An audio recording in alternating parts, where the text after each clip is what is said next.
বন্ধুরা, ষষ্ঠ শ্রেণীর আমরা একটা বাংলার প্রশ্নপত্র, একটা নমুনা প্রশ্নপত্র আলোচনা করব। দেখো, subject Bangla, full marks 30, class 6, time 1 ঘন্টা। 5টি প্রশ্নের উত্তর দাও। 5 নম্বর দেখো, ভরদুপুরে কবিতাটি কার লেখা, লেখককে। 2 শঙ্করের স্বপ্নে বাতাসের রং কেমন ছিল। গয়ে যেন বরফে সোনালি রূপালি সবুজে কাপড় পরে। ঘরে দেখো, কুমোরে পোকা কি দিয়ে বাসা বানায়। মতে শক্তি চট্টোপাধ্যায়ের লেখা 2টি বইয়ের নাম লেখো। এরপর দেখো 2 দাগের প্রশ্নগুলো। অসৎ গাছকে পথিকজনের ছাতা বলা হয়েছে কেন। স্কুলের জানালা থেকে কি কি দেখা যায়। পাইন গাছ সাধারণত কোন অঞ্চলে দেখা যায় বা দেখতে পাওয়া যায়।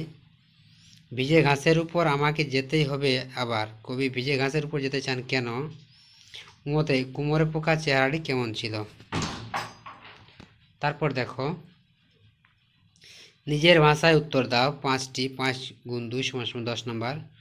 ভাষায় প্রয়োজন হয় কেন। এমু পাখির যে বর্ণনা শঙ্কর দিয়েছে তার সঙ্গে পাখিটির মিল বা অমিল লেখো। তারপরে দেখো, ব্যাকরণ থেকে আছে পদ পরিবর্তন, পদান্তর, খনি থেকে কি হবে, গাছ থেকে কি, আর আংশিক থেকে কি হবে। এরপর দেখো সন্ধি বিচ্ছেদ আছে, মনোবাসনা, তারপর আছে নিরানন্দ।